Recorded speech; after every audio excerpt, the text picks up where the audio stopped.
This is Evolutionary Radio. This is your host, Trevor Kouritzin. As always, my co-host, Steve Smee, is joining me. What's up, guys? Good evening. You guys notice it's starting to get darker early. We're almost to the end of summer, thankfully. How's it going? And we have another guest. How's it going, buddy? Before we get into that, it snowed last week in Winnipeg. Hockey season's almost here. They're ready playing the preseason. Yep. But anyways, joining us today is a really good guest. It's someone you might not have heard of before, but he's an absolute wealth of knowledge. Joining us today is Scott Mendelson, founder of Infinity Fitness. Scott, welcome to the show. Hey, thanks for having me. Scott, so because most of our listeners probably never heard of you before, give us your background. How did this all start for you? What got you interested in weight training? What got you interested in nutrition in the first place? I was interested in weight training to prepare for sports, and I moved on from high school sports to college sports were a real eye in terms of what not to do. I had a very poor experience in college with a coach that eventually, was out of the industry because he injured a lot of people, including me. So I thought there's got to be a better way to do this, and sought out a lot of information from other experts and built up my own knowledge of time and started infinityfitness.com in 1999. So I'll be in business 20 years come this November, and primarily my attention's been focused to helping clients with personalized programs to improve body composition, performance, rates of recovery, and many other things, working with a range from professional athletes to executives, everything in between. And I have a lot of interaction with clients on a daily basis, and I work with Dr. Eric Serrano, MD, who's nearby here in Columbus, Ohio, and I'm lucky to be part of a lot of different trials and experimentation and learning the things that he's doing in his office, which is very interesting work. So what exactly is Infinity Fitness? Is that a physical personal training studio? Do you work with clients online? Supplement line? Like what exactly is this? Infinityfitness.com is the website. We started in 1999.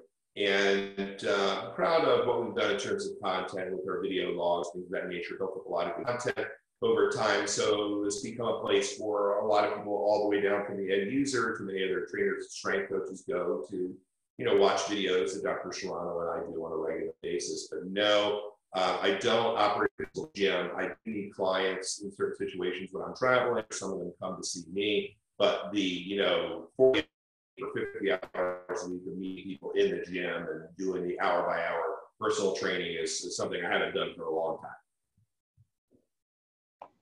So Steve and myself are going to shut up for most of this episode because you're way smarter than both of us. We got 4 really good topics we want to discuss. The first topic is going to be the low testosterone epidemic. So this is something me and you were talking about a little bit off air. And the average testosterone levels of a man have been declining 1% since the 1950s. So, this is obviously a huge ordeal. There's a lot of factors at play. Scott, what is your opinion on why men now as young as 20 are being diagnosed with low testosterone?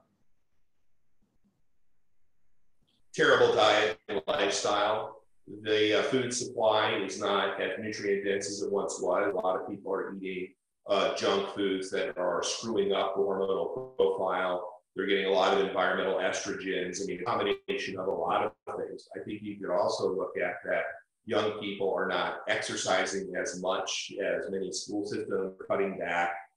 Physical education, at least in the U.S., I don't have a statistic on that, but I know when budgets are cut, they cut out gym class, which makes no sense to me. I think participation in sports in some areas of the country are lower. While some areas are much higher, and you have a lot of kids participating in nothing. They don't get activity, and they start to become deconditioned, and perhaps that's contributing to low testosterone at an age as early as 20. But I'm going to say that diet and lifestyle are the main things. You see a lot of teenagers now using recreational drugs.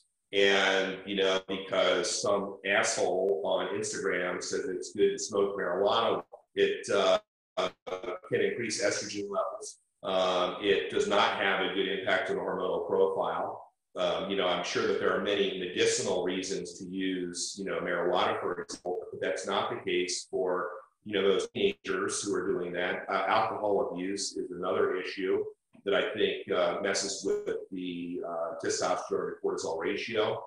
And then on the other perspective, for men as they get older and women, the stress level on average has climbed significantly. Financial stress, emotional stress, work stress, and that further damages the hormonal profile. So bad fuel sources, bad environment, lack of proper activity, drug use, maybe certain prescription drugs can contribute to low testosterone as well. That particular area in terms of prescription, I would refer to Dr. Serrano for his expertise on that. But all of these things can play a factor in what's going on with low testosterone.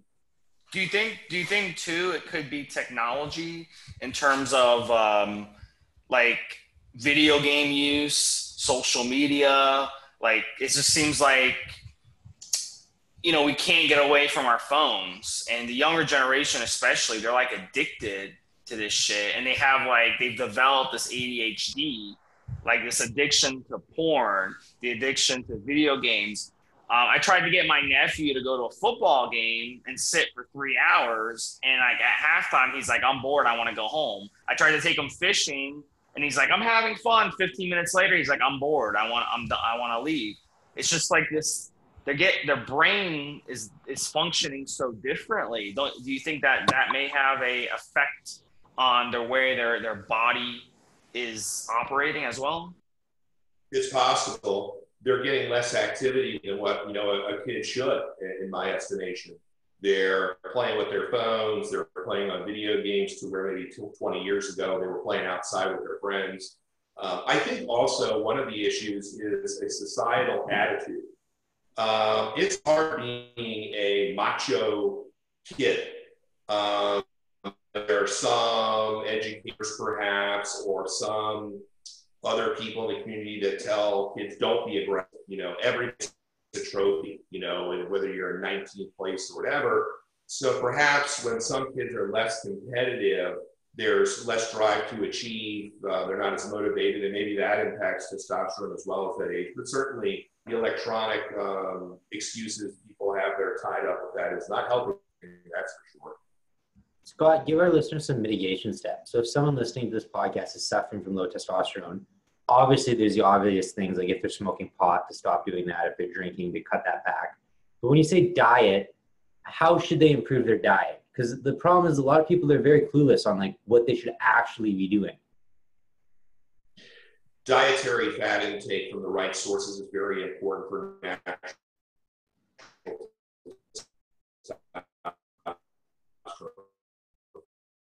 production.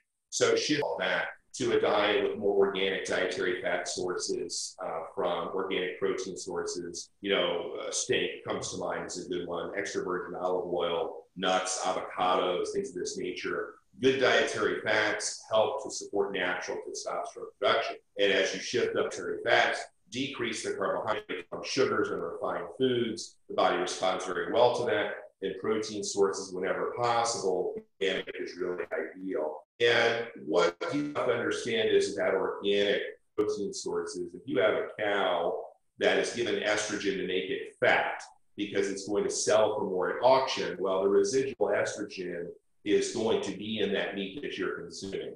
How much? Don't know. It's done regionally or through different cattle ranchers. I have no idea. I do know the beef that I get, for example, that I buy at a store or that I, you know, online is grass-fed, does not have any antibiotics or estrogens or other things put in there, because I don't want any of that stuff. So the organic grass-fed rate or grass-fed beef is excellent. I think gives you good dietary fats and proteins, good for testosterone levels. So again, the diet shifting to good dietary fats and proteins and eliminating the refined carbohydrate, I think has a good effect on the hormonal profile for men to naturally optimize their testosterone levels. You spoke about beef. Does the same rule apply to chicken? Or should you buy organic free-range chickens? I'm sorry, what? You spoke about beef. Does the same rule apply to chickens? Should you buy organic free-range chicken? I think that cage-free chicken is a good idea. Wild caught fish, absolutely. I'm not aware of chickens getting estrogen, but some of them end up fatter than they are. I mean, some chickens that are commercially raised are so fat that they're breaking the chicken's legs very early on in their life. You know, they're weighing a lot more than they should. So is their composition of, of fat higher or lower than it should be? I don't know off the top of my head, but cage-free, chicken, cage are very good. And wild-caught fish and seafood are much better than, farm-raised options as well. So the closer you can get to nature on foods, probably the better off you're going to be in all regards. Could you give our listeners an example of like a healthy testosterone boosting breakfast, lunch, and dinner? You don't have to list the quantities, but just like food items. Breakfast could be, let's say, for a 200-pound man, 4 whole cage-free eggs cooked with grass-fed butter, and add some vegetables like some peppers and onions in there with a side of organic pork or grass-fed beef bacon. And if that person's also trying to, gain some lean body mass, I might add some, fruits at that time as well, from, let's say, strawberries or berries, things of that nature. Lunch, a large salad with avocado and grass-fed burger patties, let's say 3 or 4 of those. Add a dressing that has extra virgin olive oil, apple cider vinegar, some spices. Most salad dressings, unfortunately, have soybean oil, and you want to avoid that. I mean, beans is what they give pigs to make them fat, if that gives you any idea of what that's for. So you want to avoid soybean oil. You want to avoid canola oil. So a lot of the dressings, you got to be careful they have that stuff in there. So just make your own. And for dinner could be wild-caught salmon with extra virgin olive oil and some more vegetables. That's stuff that comes to mind. Good snacks are nuts, ones again that don't have added oils, macadamias, cashews, almonds, walnuts, pecans, things of that nature. Clients to rotate them is another topic we talked about, food allergies. And eating the same thing over and over again 100% of the time is going to cause food allergies, irritations, and intolerances. And those aren't necessarily detected by a skin test, but more so by blood tests like Dr. Sharon does in his office very often. And you can see somebody eating almonds every day for years on end, it's going to come up in their test highly reactive and something they need to cycle off for. It's amazing, that diet you just listed, because that's pretty much my diet.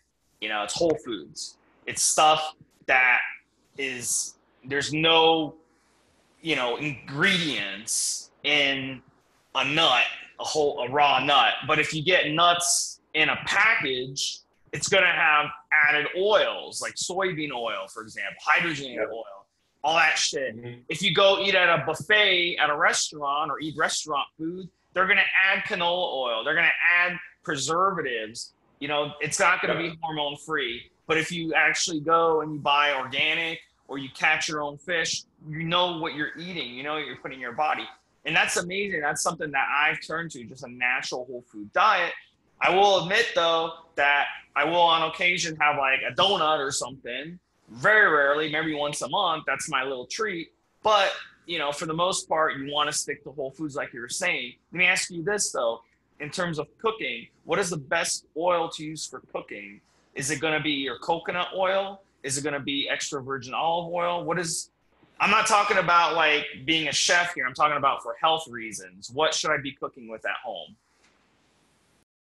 Depends on the temperature. So you have high temperature, probably coconut oil would be more what I would use. Grass-fed butter is the best if you're cooking things, in my opinion. Extra virgin olive oil is very good, but that's not good at high temperatures. That should be a medium to low temperature. Grapeseed oil, no, that one's terrible. Obviously canola, no. So olive oil is good. I'm not quite the chef either, so I don't think cooking with vinegar at a high temperature is a good idea either. But, coconut's very good. Grass-fed butter, those are things that I would lean on most often with clients. I just want to make this note too with coconut oil. Be careful that you check the ingredients in the coconut oil, because they do like to add like stuff to the coconut oil. And I can say with me, because I have IBS, the coconut oil that most is sold in the stores, they do have added garlic. So that actually will upset my stomach. So I make sure I get the pure coconut oil. Make sure you look at the ingredients where it doesn't have any garlic. A lot of people are very sensitive to garlic and onions, and that's very, very hard to digest. Go ahead, Trevor. Well, I was going to say, you heard it here first. Keep the grapeseed oil for making your gear. And for everything else, you want to be using coconut oil for your cooking. So Scott, what are your thoughts on food sensitivity tests? You really hear people, they either love them or hate them. Do you think they have merit? I can tell you firsthand, when I've done my own tests and when I've worked with patients in Dr. Serrano's office who prescribe blood tests for food allergies, and when people follow them, the results can be dramatic in many cases. So food allergies, irritations, and intolerances will group together into food allergies for the purposes of this conversation. They can happen when you're eating foods too often, or you inherently can react poorly to certain foods. Looking at my own tests, and I just put out an article about this last night, and posted my own test on the article, and it gives you rankings and numbers, and some of them appear in red. I've never eaten haddock in my entire life, but it's one of the most reactive foods, so no problem, I'll avoid that. But there are several other things that I've eaten too often that are on there. I cycle them out of the diet, and it helps me a lot. But there's other people that are impacted by all kinds of cognitive issues, breathing problems, rashes, joint pain, stomach upset, very severe problems when they eat certain foods.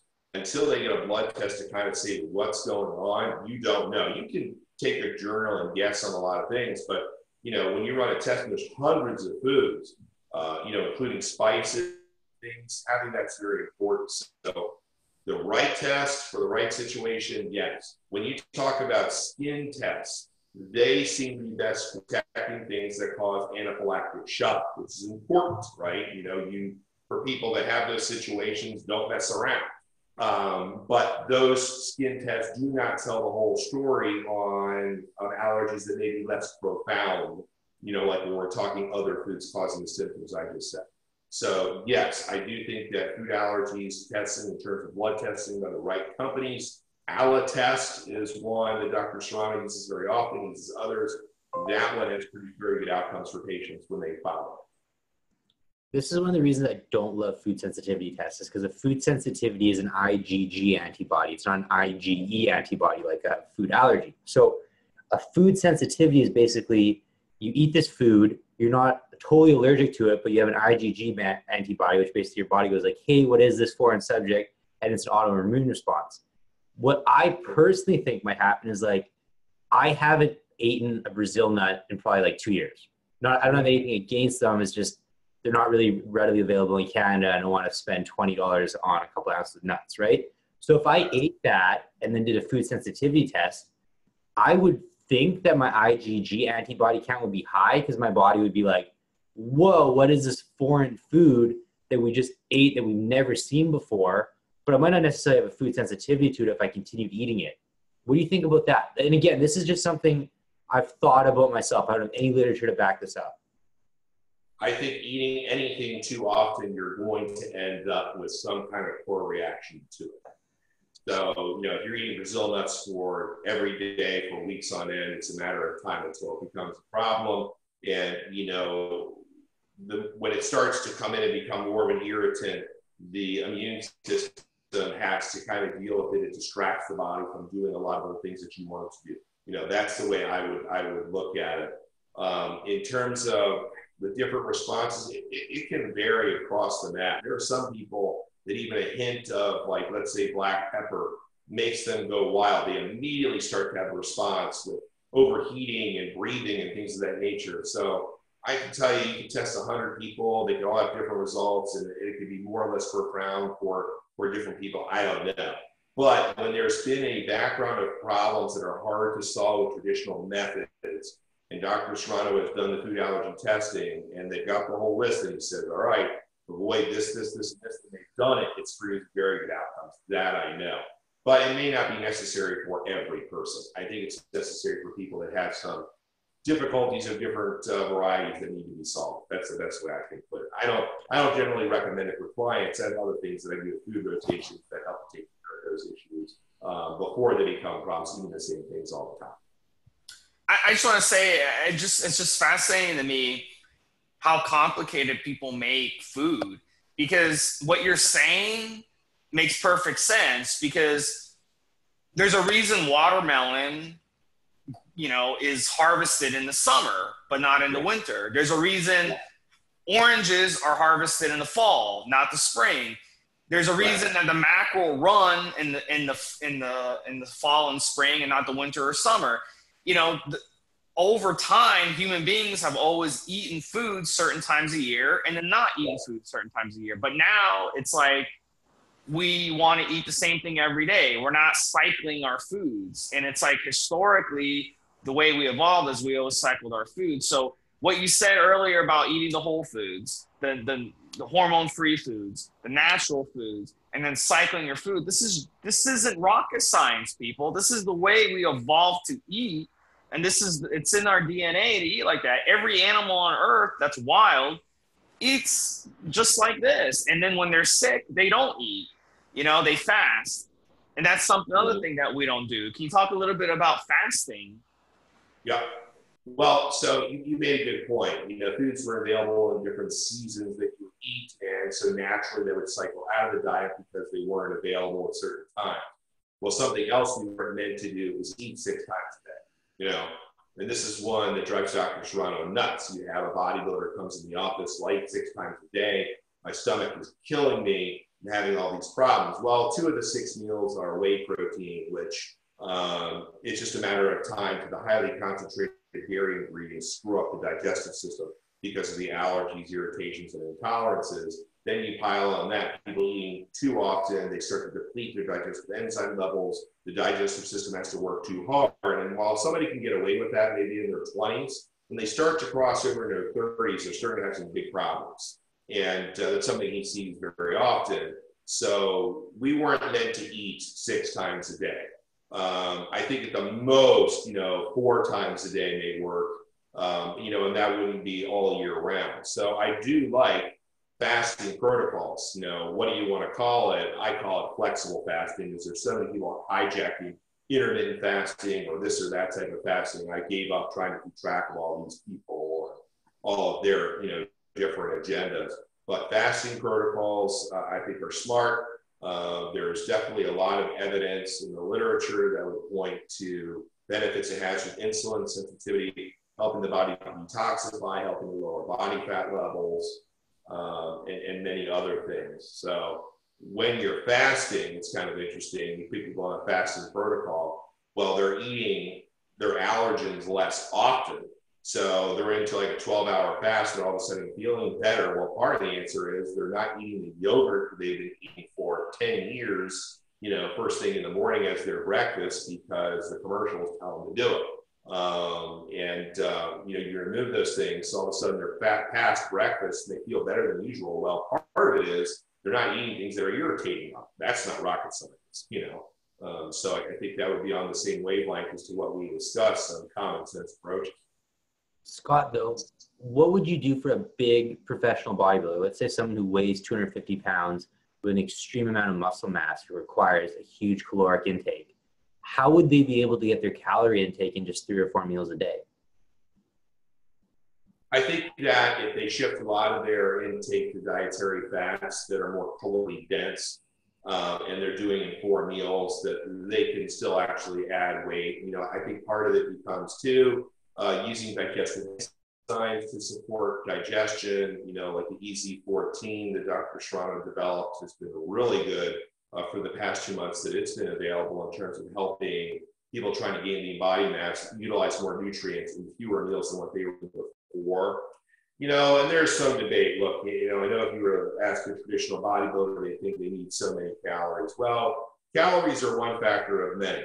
The timing of the meals, the composition, the macronutrient percentages all play a role too. So if I get a bodybuilder that comes my way, in many cases, I'm changing a lot of factors. They're eating less, but they're utilizing more nutrients. They're gaining muscle at a faster rate, perhaps losing body fat or being able to stay lean and have a higher energy level and overall quality of life. To me, that's a big achievement. Because eating 6 times a day is a harder thing to do. It takes a lot of time and effort and prep. But if you consolidate 6 meals to 4 and make the 4 meals, a little bit larger with some more dietary fat that are easier to get down and more calorically dense, you may not necessarily be a lot less in terms of calories. I just want to say, though, I don't believe in the whole calorie thing in the first place. Like, because, huh? it's one factor of many, and really Yeah, I mean, the quality. Well, it's like, I just like in my history, this whole thing when I force myself to eat because I'm like obsessed over getting calories, because I'm obsessed over losing my muscle if I don't get calories, it doesn't work like that. I end up just getting fat. But when I just eat when I'm hungry and eat healthy foods, I get all the muscle I want. So it's like, I don't buy this whole, you have to have this many calories if you're 250 pounds or your muscles will shrink away.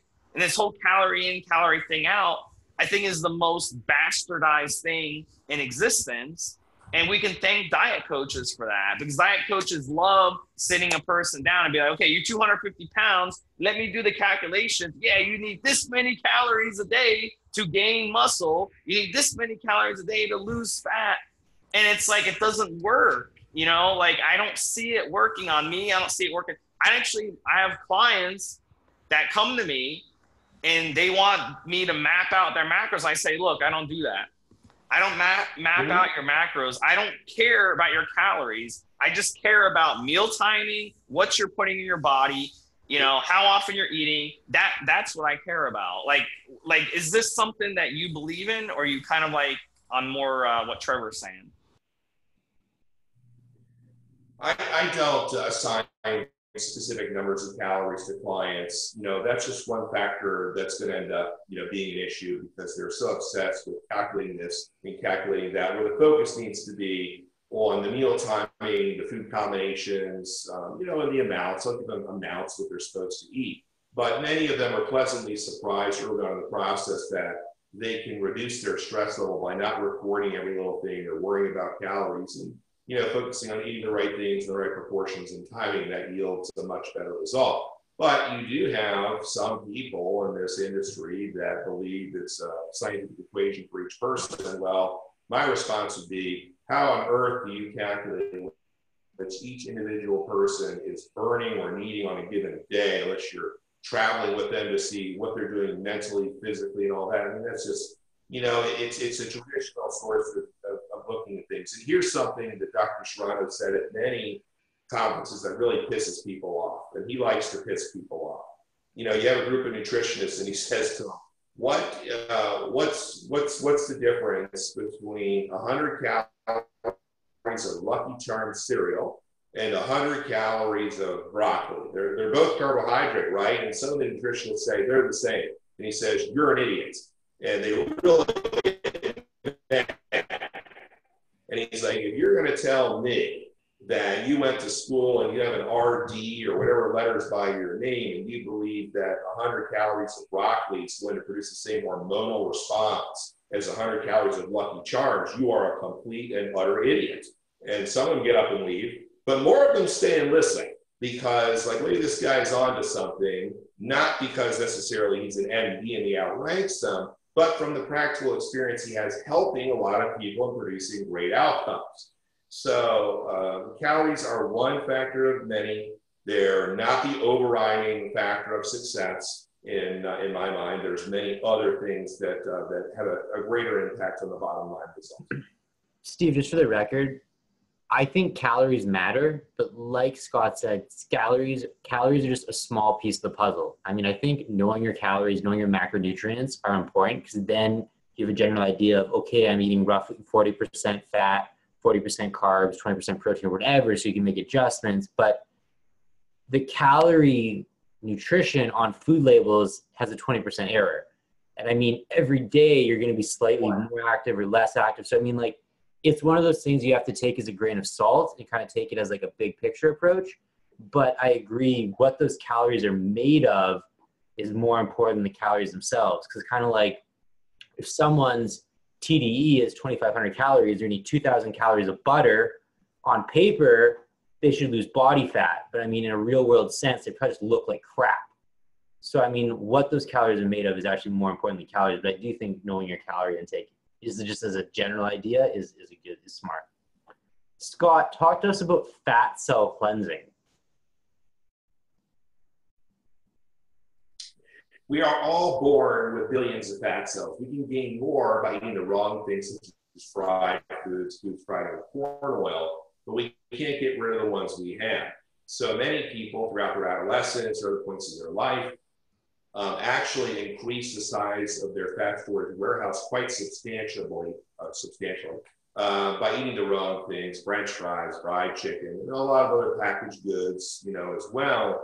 And when you have a larger amount of fat cells, then you're permanently left with a larger capacity to store body fat. And we can see that in the population with the rising obesity levels, even at very young ages. The other thing is trans fats, preservatives were meant to extend shelf life. When they get into the fat cells, they screw up the function and make it more difficult for these cells to utilize stored fat as fuel. So fat cell cleansing is a term that Dr. Serrano and I came up with, probably 15 years ago when trying to help people understand that regardless of caloric intake, right? If your fat cells are all screwed up and storing a lot of toxins, if they're not functioning well, you're going nowhere fast in terms of your ability to lower body fat. And you're also probably very toxic. He has a lot of female patients in particular that store toxins or stored them from years ago. We got to do a lot to try and shift that balance for them to feel better on a general basis. So the way we approach it is like many of the things we discussed tonight, increasing the intake from good dietary fat sources, proteins, carbohydrates from the right source, the right timing. We also have the alpha mega, which is an essential fatty acid complex that Dr. Shimon developed that is EPA and DHA that are toxin filtrated, that's fish oil, right? But there's also CLA, GLA, ALA, vitamin E, avocado oil, extra virgin olive oil, and flaxseed oil. And he came up with the ratios based on a lot of patient research, seeing what worked and what doesn't. And that's kind of what's interesting about him is he's a mad scientist trying all kinds of different things to see what works. But also when you couple exercise in as well, that has some detoxifying benefits as well. So looking at the fat cell status, we can improve that. We can accelerate your ability to lose body fat and also keep them low long term, because when the cells have good fat composition in them, then they're less likely to smell the garbage in the bloodstream. When you do, make some choices that are far less than ideal. But one of the problems we have with people now that, obesity is the term for, I guess, people who have a high fat percentage. I would even take it to mega obesity, right? These people that are huge in terms of their body fat levels. And my intention is not to belittle them or make fun of them. But the people with the extremely high body fat levels, it's not a matter of just low activity, eating more than what they need. They have screwed up their fundamental ability to burn fat in many ways, in that the cells are positioned in a way that they constantly want to store more and more garbage because they don't know what to do. Fat cells communicate, and when you send the wrong messages to the body, like in many other regards, things get all screwed up is the way that I would put it. And now also talking about the obese or mega obese, these people did not get there overnight. And they expect something to work like this. And that's not the case. If you've done a lot of damage to yourself, it's going to take some time to undo that.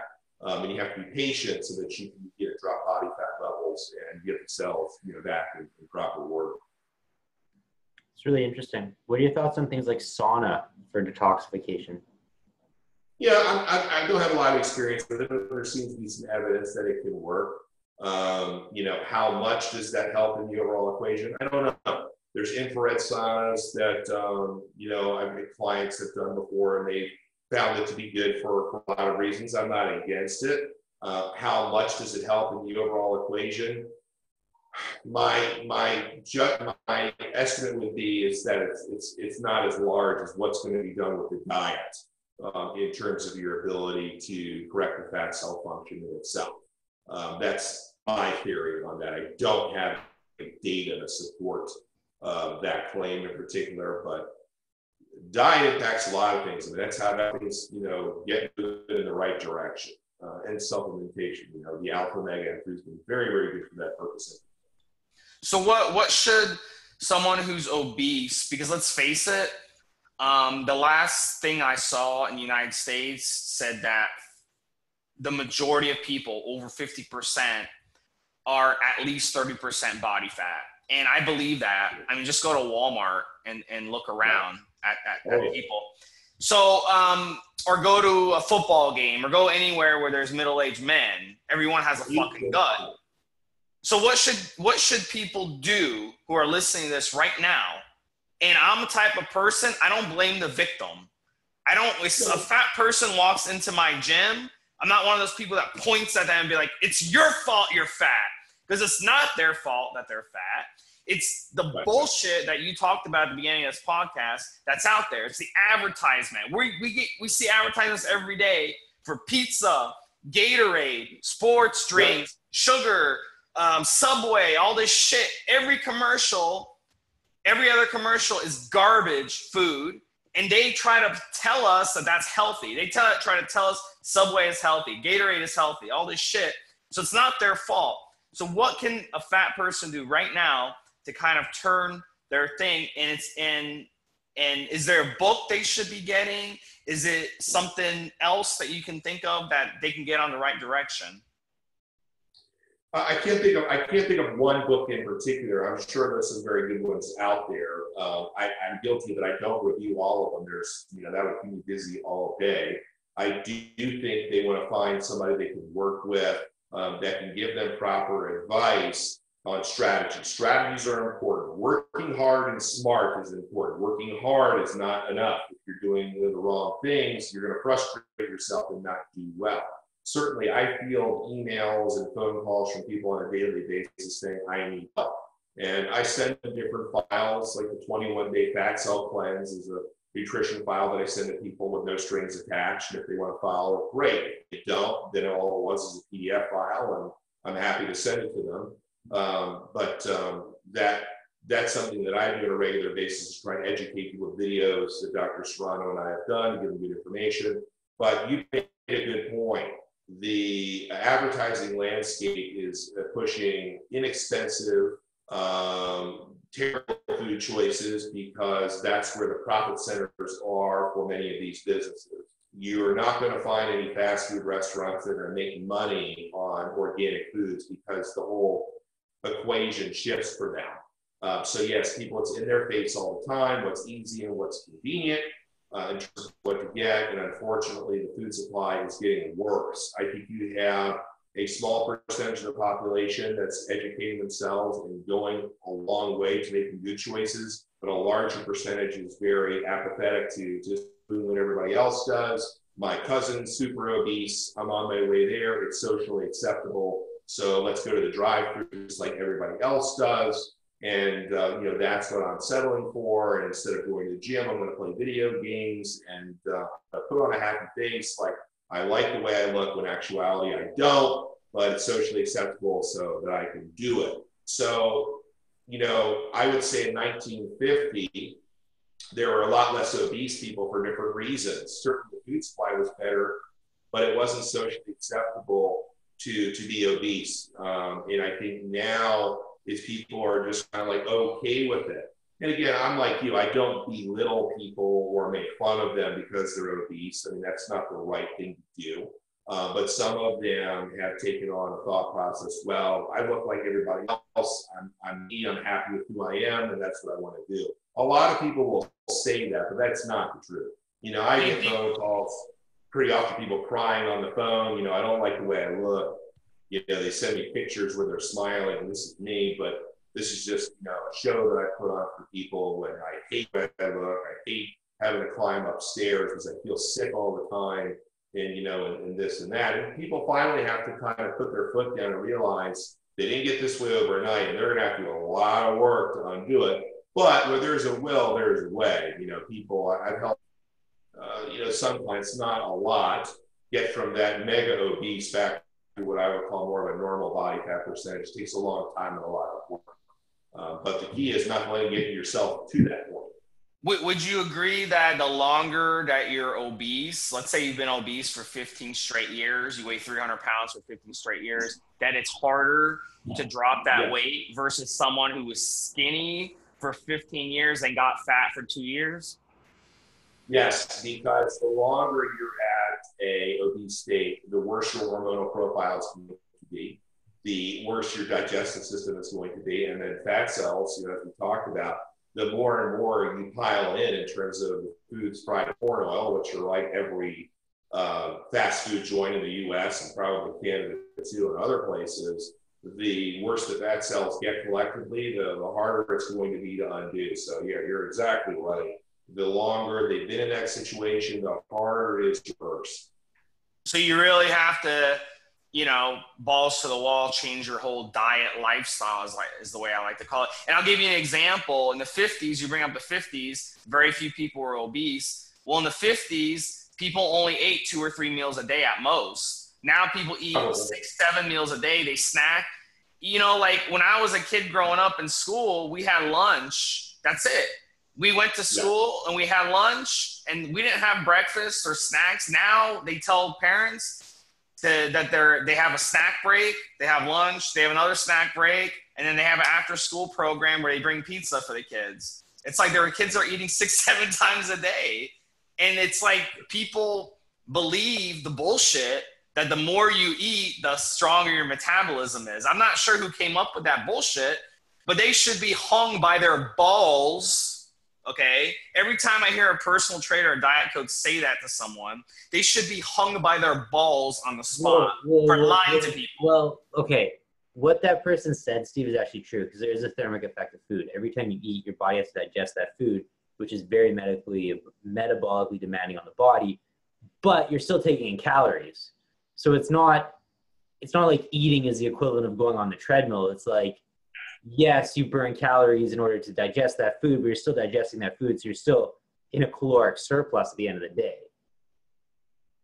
Yeah, there's some thermic effect of food, like you pointed out, but it's not going to take away everything you consume in that, depending on what you consume. It's kind of like if you have a credit card that gives you cash back, you get money every time you spend on that credit card, but you're still losing money because you get like 3% back. It's the same thing with the thermic effect of food. Like, yeah, every time you eat, you're burning calories, but you're gaining more calories than you're burning. Yes. And you're also changing the hormonal profile. If you're eating 6 times a day, your insulin levels go up depending on what you're consuming. And if you're in a hyperinsulinic state, that's not good. We know that high insulin levels is one of the things that you would use to determine the risk factor for death, premature death. So high insulin levels, which can come from refined food intake and eating too often and lack of exercise, is not a good thing. So when you take an obese person and say, well, you should eat 5, 6 times a day, no, that doesn't make sense. Their body needs time between meals to auto-regulate, do many things, and keep their insulin levels in check.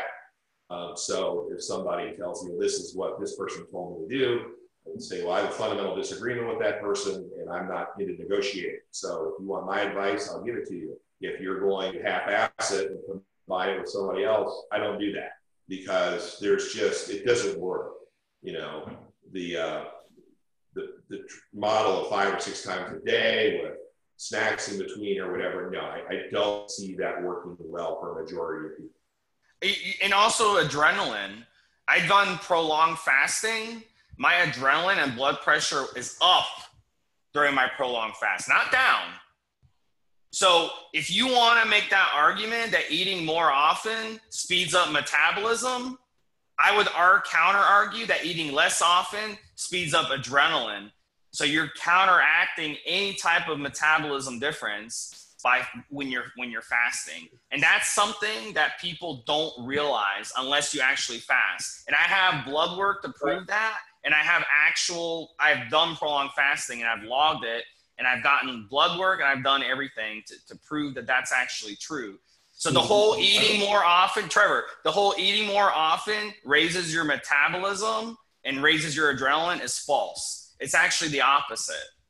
And I have data to prove that. And if you think I'm wrong, do it yourself and prove me wrong. Do it yourself. Scott, what are your thoughts on this? Because the literature clearly states fasting lowers metabolism. I'm not saying that. I'm saying it increases adrenaline, which offsets that metabolism issue. How does that off? Adrenaline and metabolism are 2 separate things. Exactly. It speeds up adrenaline if it lowers metabolism, doesn't matter because it's speeding up adrenaline. My blood pressure went up during my prolonged fast, Trevor. It didn't go down. That's a misconception. You realize adrenaline is catabolic, right? What does that have to do with what I'm trying to explain? I'm trying to explain that it's not true that eating more often is going to, cause you to burn more fat. It's just not true. That's not true. If that was true, we wouldn't have an obesity epidemic. That's what I'm trying to explain to you, diet coaches. The average person's hormones are so fucked up because they're constantly pumping out adrenaline because they're so stressed and their cortisol levels are through the roof. Adrenaline is good, but you want it for like 60 to 90 minutes during your workout, and then you want to be in your parasympathetic nervous system throughout the rest of the day. Scott, are you backing me up on this? Well, I think to the point, does fasting help with fat loss? Yes. Why? Is it because of its impact on metabolism, or its impact on hormones, or a combination of things, or helping the digestive system be more efficient? I think it's a combination of factors. Yes, there is some thermic effect of food. Like, I agree with you on that. And could it be that different people, based on their genetics, their stress level, their sleep patterns, their training frequency, can respond differently to different meal frequencies? Yes. Age would also play a role. And then, of course, goals. So when you say, well, I did blood work individually, I saw this, this, and this. Yeah, I can give you some conclusions as to how it works for you, and that's a good thing to do. Can that be expanded to the greater population? Boy, I don't know. I mean, there's a lot of individual factors there. That's a tough one. But it's always a combination of factors that you have to look at. And some of them are more or less obvious than what you think as to why something works. Now that we're talking about insulin, what are your thoughts on metformin? I'm not an expert in the factor at all. I like it, but the problem with it is it will screw up your digestive flora, so it's not something you want to take every day. There you go. I mean, certainly take what are the consequences that you have, and it's stimulants. Let's look at that. That's another. My goodness, if I had a nickel for every time someone called me and said or emailed me, I've been taking this and this pre-workout, and then I'm so burned out other times during the day. Well, yeah, because many of them have a ton of stimulants in there. They're burning out the adrenal glands. They're screwing up the normal cycle. So, yeah, it helped you have a good workout. But if many other hours during the day it screws things up, was it worth it? I would say no. I think it's causing chronic stress levels. It's responsible for increased deposition of stubborn body fat because of the increased cortisol levels during the workout, for example, going through the roof. And causing poor function throughout the rest of the day. You could also say muscle wasting could be happening to people that are using stimulants at way too high a level all the time, just creating a very stressful environment. So, it's another example. It's like, well, it helped me have a good workout, and I'm kind of addicted to it, but what is the negative effect on the other hours during the day? Is it negating my ability to grow muscle or to lose body fat? I would say it's bad news. If you're somebody that needs a pre-workout to work out, you got a problem. It's not something that should be used regularly, in my opinion. Scott, this brings us to segue. We got time for one more topic. Talk to us about overtraining due to poor program design. Now, you hear all these different numbers, like, you should work out 3 days a week, 4 days a week, 5 days a week, 6 days a week. What are your opinions? When I assess a new client, I'm looking at a lot of recovery factors: age, training experience, sleep, their diet, perhaps some other indications of what's going on with them in general. And my approach is always going to be do as little as possible in terms of volume while getting the results that you want, so you're not flirting with overtraining. I do see a lot of programs that are written by experts, and I use that in quotes, in that there are a lot of programs and information that circulates from trainers, don't work with real clients. Everything with them is theory, and perhaps they're genetically gifted and can handle a lot of volume and have a lot of time to rest, and that works for them. But it doesn't necessarily apply to, let's say, a business person who's working 40, 50 hours a week, who's 38 years old, can't handle the same volume. I monitor clients and looking at what is their improvement in terms of the weight loads they're doing, what is their overall improvement with body composition, how are they feeling the next day, and I change the volume accordingly. I don't have a magic number of how many sets that should be done per workout.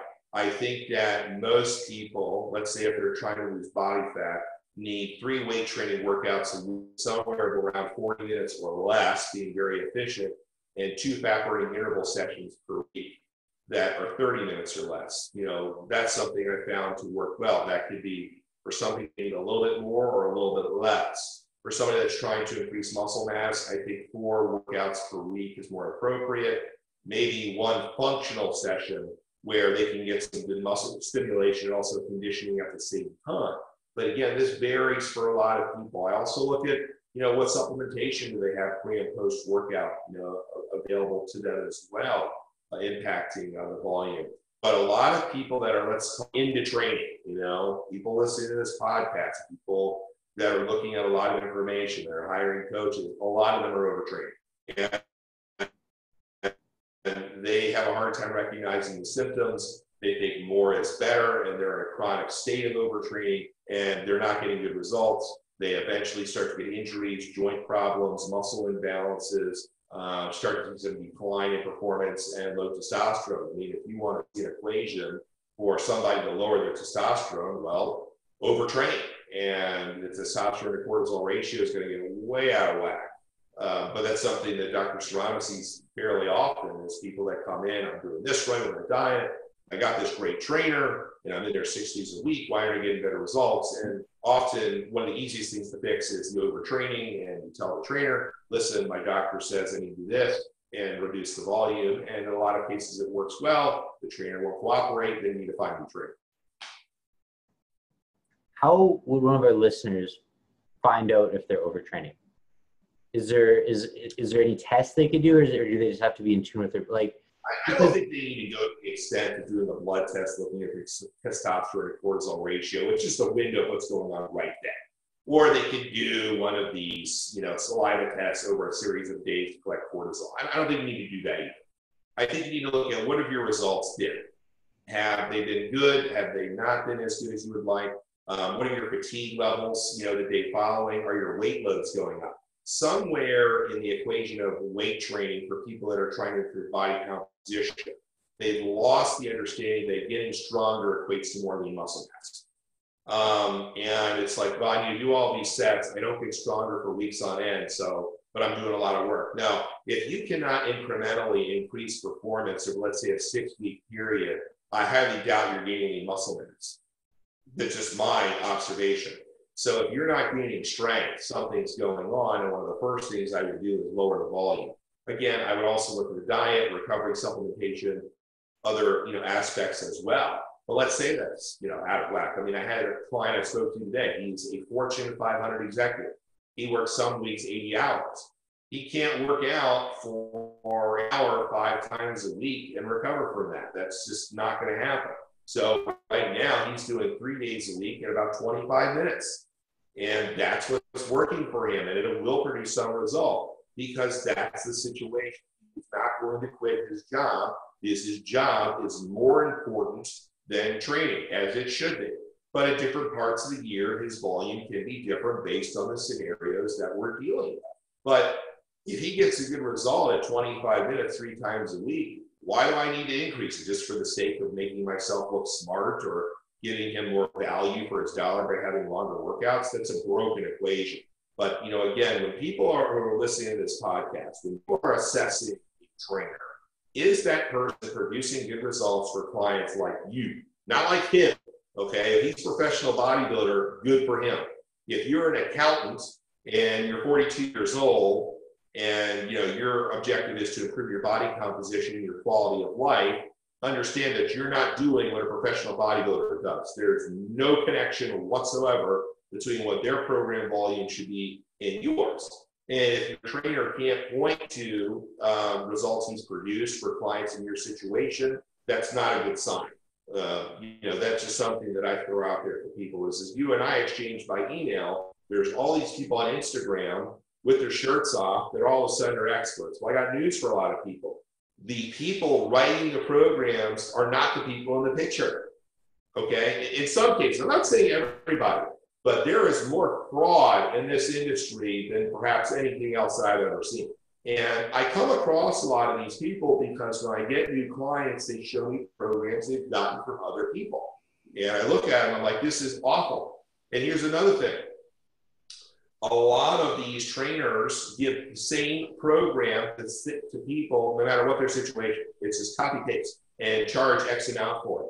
Well, when I see, programs coming from certain people and I can match them up and they're almost identical to the same person, that wasn't very customized. Now, again, some of them may be sold as generic. I don't know. I don't have the time or really care to investigate a lot of these people. But I'll give you one story to illustrate this point.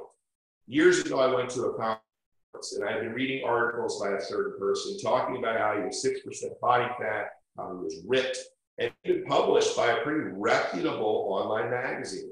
And I knew he was speaking at this conference, and I went to see him, and he was in absolutely nothing close to good condition.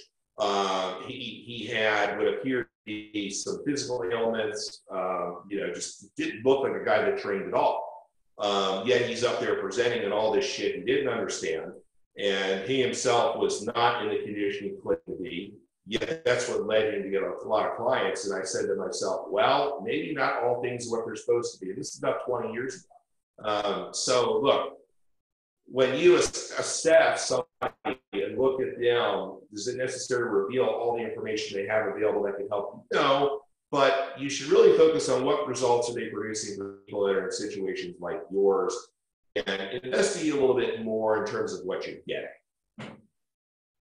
Steve, do you have anything to add before I close up the show?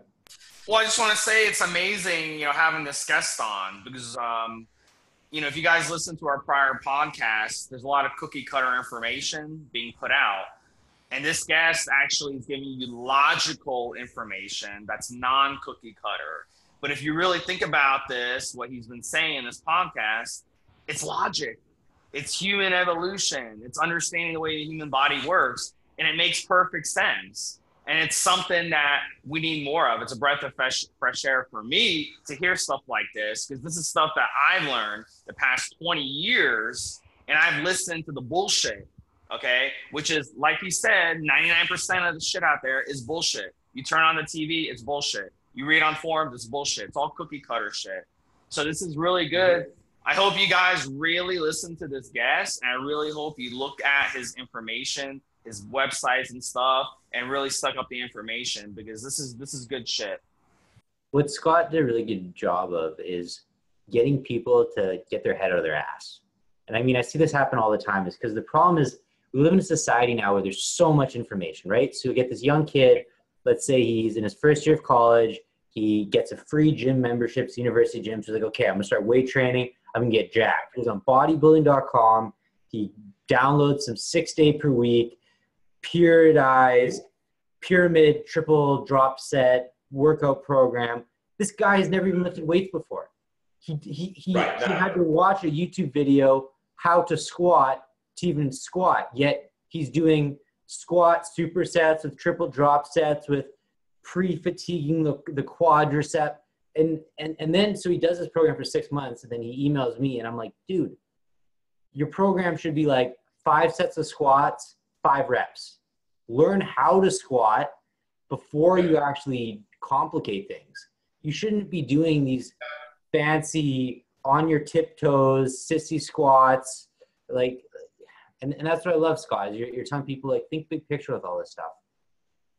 When I deal with a client from a distance, very rarely are they squatting and doing it very well when I kind of come into contact with them. So while the squats are great exercise, only if they're done correctly. So in most cases, I won't even include that in a program for somebody by a distance until I know that they're strong enough to do it well. But to your point, yes, a lot of the free download type programs, there's an agenda with them. They want people training very often so they can use supplementation very often so they can sell more of that. And that's part, of the agenda. You also have a lot of influencers in the industry who tolerate high volume because, they're doing illegal things. While the end consumer who's downloading that thing is not doing those same illegal things, then it's not an apples to apples situation. So it's unfortunate that people are downloading something that they think is appropriate for them, but it completely isn't. I agree with you. It's a quality over quantity approach, especially as a beginner. You need to build a strong foundation. But you know, a lot of free programs people get, or they're buying ones that are generic. They're not very well designed. The ones that another problem, Scott, is that with the Instagram society we live in, is that people want these fancy, hardcore sounding programs, right?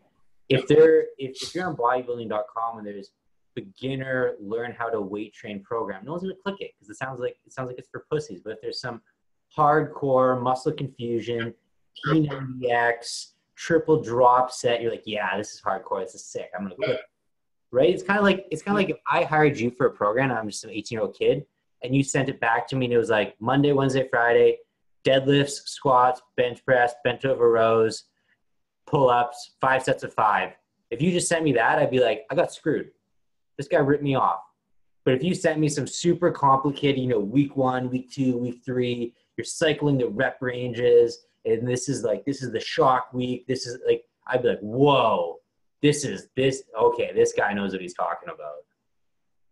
I think you're right. People feel that they need to get something very exotic, when in actuality they need something simple. You know, when I do programs, there's a lot of different factors that, you know, that I manipulate. But sometimes I'll say, biggest question, well, shouldn't I be doing more? And then I get in the conversation we had about how much volume needed. But one of the areas where you have to teach clients or differentiate their thinking is what I consider a highly intense workout in terms of effort and what they consider a highly intense workout are two widely different things. You know, and when I get to see clients and we do a training session and where I tell them this weight load, you're coasting. You know, you kind of accept the fact that you're not going to work hard, and we start to increase the weight loads incrementally. Teach them how to use strip sets, or teach them how to push through some discomfort while still maintaining proper form. Then they understand why I assign fewer sets, because the intensity that I want is much greater than what they're accustomed to. But a lot of people want to do more sets to kind of compensate for them not putting in, you know, a lot of effort so that they can get away with it. You know, by the end of the session, you know, you should be pretty well calibrated to say, I put in a great effort, now it's time to turn to recovery. So those are important things to communicate with clients as to what you're trying to get across. But you are fighting an Instagram, you know, there's nothing wrong with Instagram. You're fighting a snippet type of society. People see these very small bits of information, not the big picture. They think it all applies to them, and they run with it, and, you know, it's a train wreck. Scott, where can our listeners find out more about you and read some of your articles? InfinityFitness.com. So it's INFINITY fitness.com. And I'll tell you, you know, everything's free on the website in terms of our video library. Our articles all have videos from Dr. Serrano and I. We have a lot of great information that's completely free. And our videos are on a new system now that downloads very, very quickly. I mean, on your phone, your tablet, your computer, very, very fast. We just did that recently, put a lot of money and time and effort into it. And we send out a newsletter. We put out our opinions. We put out what we see working well based on, you know, working with clients, Dr. Serrano's patients. You know, I'm working with many clients. Sometimes I'm working with his patients as well. And we put it out there for what we think works very well for people. And I'm very accessible, you know, by email. I'm open to interacting with, you know, most people, and I enjoy doing that and referring them to the information they would like. So I'm very easily accessible. You can email me, scott@infinityfitness.com anytime. I respond to all my emails, believe it or not. For our listeners, I'll have Scott's email and his website in the show notes. If you want to get a hold of him, you can just look in the show notes. Scott, I really appreciate you doing this interview. For your host, Trevor Kouritzin, for my co-host, Steve Smee, and for our special guest, Scott Mendelson of Infinity Fitness. This has been another episode of Evolutionary Radio. Live your life, look good doing it. Thanks for listening.